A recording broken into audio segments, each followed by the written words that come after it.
Good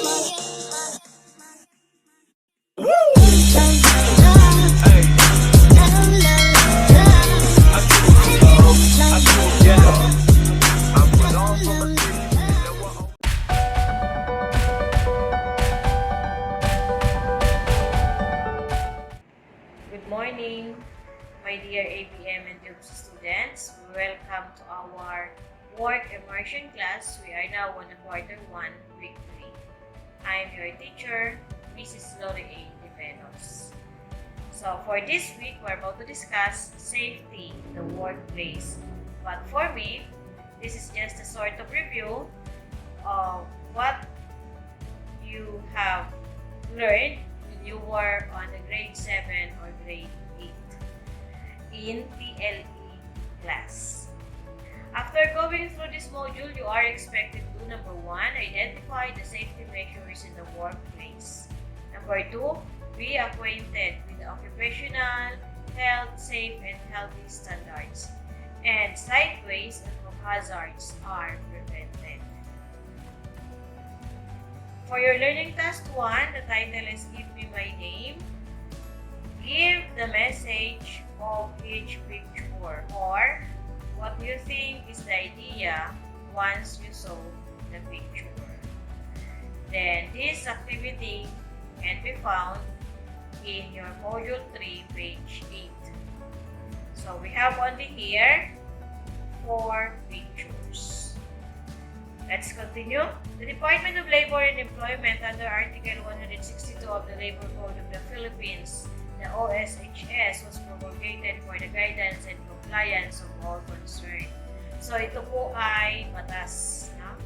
So siya ay nasa Labor Code. Occupational Safety and Health Standards. Yun yung ibig sabihin ng OSHS. OSHS aims to protect every working man and woman against the dangers of injury, sickness, or death through safe and healthful working conditions. Why? Simply because once you are inside the workplace, it is the responsibility of the employer or the manager to secure the safety of their employees. Once we say employee, shall mean any hired or person hired, permitted, or suffered to work by an employer. Or once we say employee, ito yung mga manggagawa. Kapag sinabi nating safe or safety, shall refer to the physical or environmental conditions of work or employment which substantially comply with the provisions of these standards. Kasi ang OSHS ay may mga standards na kailangang sundin. So sa ayaw at sa gusto ng employer or ng may-ari ng kumpanya, he or she must have to follow that provisions. Health shall connote a sound state of the body and mind of the worker, which enables him to perform his job normally in a state of well-being. So, dapat ang isang empleyado ay healthy.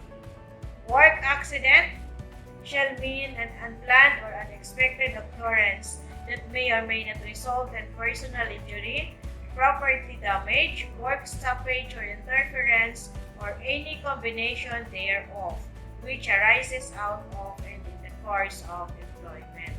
Ang aksidente kasi ay hindi natin alam kung kailan at saan pwedeng mangyari.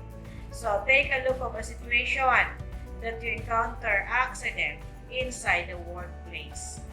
Work injury shall mean any injury or occupational illness suffered by a person which arises out of or in the course of his employment. So, yun. Workplace means the office premises or work site where the workers are habitually employed and shall include the office or place where the workers who have no fixed or definite work site regularly report for assignment in the course of their employment. So, napakasimple. Kapag sinabing workplace, ang lugar kung saan nagtatrabaho ang isang tao. So, yun. Duties of employers, workers, and other persons. So, ang employer or ang may-ari ay may duty, ang manggagawa ay meron ding duty. A. Furnish his workers a place of employment free from hazardous conditions that are causing or are likely to cause death, illness, or physical harm to his workers. So, yun. Responsibilidad ng isang may-ari, no? Na ipaalam na gawing free from hazardous conditions ang lugar kung saan magtatrabaho ang mga employees. Next, give complete job safety instructions to all his workers, especially to those entering the job for the first time, including those relating to the familiarization with their work environment, hazards to which the workers are exposed to, and the steps taken in case of emergency. That's why orientation during the first day of work are very much important. So, dapat oriented ang mga manggagawa mo na sa ganitong lugar ay may merong mga hazardous chemicals, so on and so forth. Next, each worker shall cooperate with the employer in carrying out the provisions of the standards. So, kung sumusunod sa provision ang iyong employer, being the employee of that company, you have no choice but to follow and cooperate on that standards. Next, report to his supervisor any work hazards that may be discovered in his workplace. So, kung may napag-alaman ka na medyo delikado, ipaalam mo kaagad sa iyong supervisor. Make proper use of all safeguards and safety devices furnished in accordance with the provisions of these standards for his protection and that of others, and shall follow all instructions given with the employer in compliance with the provisions of these standards. So, kailangan nating sumunod. Use personal protection and safety equipment as required by the employer. So, ito nakadepende sa trabaho mo. Kung ikaw ay nasa construction company, there are different safety gears or safety personal protective equipment that can be used. And of course, follow work safe procedure.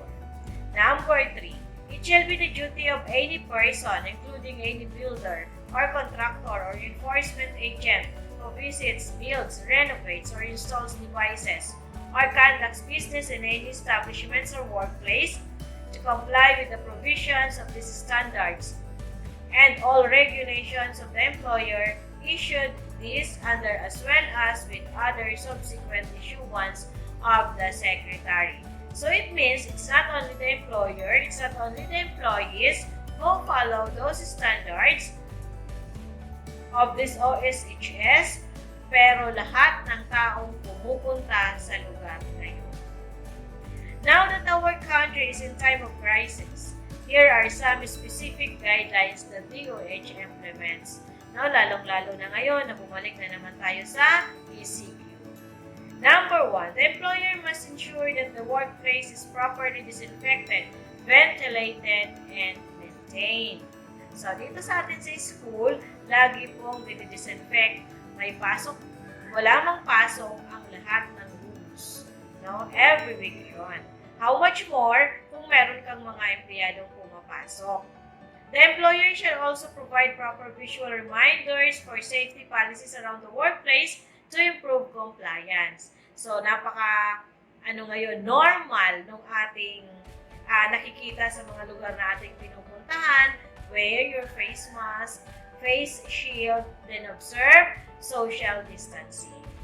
Next, other prevention and control measures are, letter A, conduct daily temperature and symptoms monitoring and recording of all staff who report for work. So, napaka-importante nito ngayon, di ba? Bago tayo pumasok in any establishment, kinukuha ang ating body temperature at kailangan din natin mag-alcohol. Establish a referral network for employees who will develop symptoms. So, yan. Next, employers must enforce infection control procedures such as physical distancing, wearing of mask, meticulous hand hygiene, and cough etiquette. So, ito yung sinabi ko kanina. Next, employers shall implement activities to promote physical and mental resilience among their employees and workers, and ensure other measures to reduce transmission, contact rate, and risk of infection. So, kahit pa tayo ay nasa ECQ ngayon, on our we have to observe all those guidelines given to us by the IATF. Plus, of course, ang pag-exercise and healthy diet ay napaka-importante din para mapalakas ang ating immune system. Hazards is anything with potential to cause injury, illness, or damage. So, para ito maiwasan, naputulan ng kamay, napilayan, simply because that employee ay hindi nag-iingat. So, what are the types of hazards? All in all, there are 8. Pero dito, meron lamang tayong 3. 4 pala. So, yun. Una, physical hazards. So, from the name itself, nakikita sa physical na appearance ng isang tao. So, these are brought by unhealthy working conditions, mainit, or lighting, madilim, insufficient facilities, inefficient or faulty equipment or machine, and improper work practices like wrong use of knives. So, kung ikaw ay nagtatrabaho sa kumpanya na maraming machines, see to it na alam mo kung paano gamitin ito. And you have to be careful enough kasi baka mamaya naputulong ka na ng daliri. No? Injury ang tawag doon. May hazards in every place kung saan tayo pumupunta. Next, biological hazards. These are brought about by workers infected with diseases or illnesses, unhygienic personal practice that can transmit bacteria, parasites, fungi to other workers, and food and equipment being handled. That's why, para sa kaalaman ng lahat, kung ikaw ay may sakit, huwag ka nang pumasok nang hindi ka na makahawa. Kung ikaw ay may sugat, don't handle any food items. Bakit? Especially kung mga raw food yan, karne, manok, isda, may sugat ka sa kamay as much as possible, no? Huwag kang hahawak ng walang sapin o gloves ang kamay kasi ang bakterya na nasa kamay mo ay pwedeng lumipat doon sa raw food na hahawakan mo. Next, ergonomic hazards. These are both by poor posture when working long periods of standing, bending, pushing, lifting, carrying that can cause body stress, muscle pains, and soreness. Back injury, numbness of hands, feet, and other parts of the body. Yung ilang oras kang nakatayo or nakaupo kaya, pagbubuhat ng mali ang posisyon, pagtutulak ng mali ang posisyon, so ergonomic hazards yon. Then, we have the psychological hazards. These are brought by too much stress from work that can cause mental, emotional strains, anxieties, depression, or losing focus on one's work and others, especially nowadays, Nasa isip na naman tayo, wala na namang trabaho ang karamihan sa atin. So, hindi mo maiwasang mag-isip. Or sometimes naman, ang stress ay dala sa atin ng mga kasamahan natin sa trabaho or to the worst ng iyong boss or ng leader. So, yon. To keep oneself clean. Especially nowadays na ang virus ay hindi natin nakikita, Ito, hindi lamang sa oras ng trabaho, kundi maging sa araw-araw ng ating buhay, maski sa loob ng ating bahay. Wash hands thoroughly. Sana hindi niyo pa nalilimutan yung tamang paghuhugas ng kamay. Singing happy birthday. Next, keep the fingernails short and clean. So, maiksi ang mga daliri. Always wear PPE while at work. So, sabi ko kanina, sa bawat tawag dito, uri ng trabaho ay magkakaiba ang PPE na ginagamit. So, hindi pwedeng hindi natin ito gamitin. Wear mask anywhere and any time. Remove all accessories before working. Yun, Lalong-lalo na kung nasa, halimbawa, food service ka, hindi mo kailangan ng singsing, ng bracelet kaya, Kasi mamaya napasama yan doon sa pagkain na piniprepare mo. How are we going to keep our food clean? First and foremost, sa bahay. Ito, pwede nyo i-practice sa bahay ninyo. Una, never handle food when you have wounds, cuts, and infections. So, ito yung sinabi ko kanina. It is best to work with clean and sanitized gloves all times to minimize hand contact with food. So, ayun. Next, refrigerate food, especially perishable ones. So, yung mga madaling mapanis, ilagay sa ref. Keep food in clean containers with cover para hindi langawin. Wash fruits and vegetables thoroughly before use. So, dapat ito practice sa bahay natin. Ako, sa bahay, after na mamalengke, lahat ng binibili namin isda, manok, baboy, o karne ng baboy, ay binababad ko muna sa tubig na may asin for 30 minutes para matanggal ang bakterya. Or, pwede rin, pakuluan mo muna bago mo lutuin, then itatapon mo yung sabaw, saka mo siya lulutuin sa lutong gusto mo. No? That is just one way of securing that the food that we eat ay malinis. So, how much more kapag mga raw food o yung mga pagkain pwedeng kainin ng ilaw, diba? Prutas, gulay. So, kailangan malinis ang pagkakahugas mo. It should be cleaned in a running water. Next, check food and containers for any possible contamination. Yung mga pinaglalagyan natin, i-check natin, siguraduhin na nahugasan na sabon, loob at labas. Diba?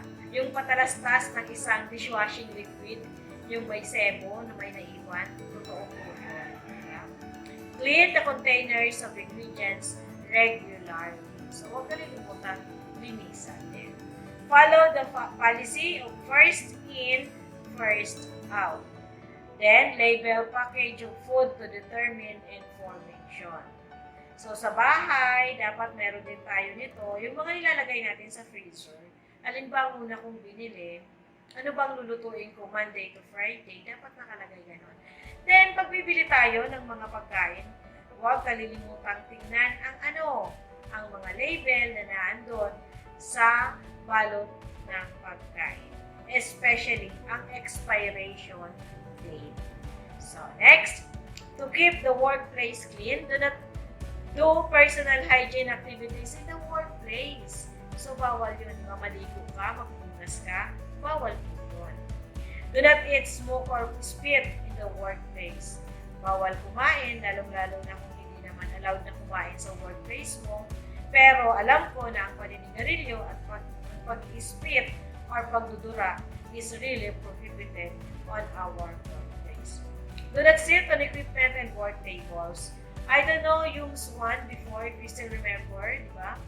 Na nagagalit talaga ako kapag inuupuan niya ang mga lamesa natin sa room. Kasi bawal po talaga yun. For your learning task 2, spot the difference. Below are pictures of the workplace. Complete the table below of the picture. This picture can be found on page 13 in your module 3. Before I ended up this video, for your reflection, you are going to illustrate. Ito drawing nyo ha, hindi kayo magpupupet, hindi mag-download ng pictures from the internet ng proper hand washing. Ito drawing ninyo sa papel or sa bond paper, plus lalagyan ninyo ng procedure. Now, if I'm not mistaken, there are 10 to 12 steps on how to wash your hands properly. So, why is it that this is the tagubilin that I gave to you? Simply because it is on the situation that we have right now. Maybe sa bubas, ay nalilimutan na nating maghugas ng kamay. Bumalik na naman tayo sa ECU. Naka 1 year na tayo sa ganitong sitwasyon. This pandemic. Diba? Pero ito, ECU na naman tayo. Why? Simply because dumarami ang kaso na naman ng ating COVID-19. So, let's just cooperate to our government, to the reminders given to us para matapos na sana ito. So, that's all for our Week 3. Congratulations, everyone.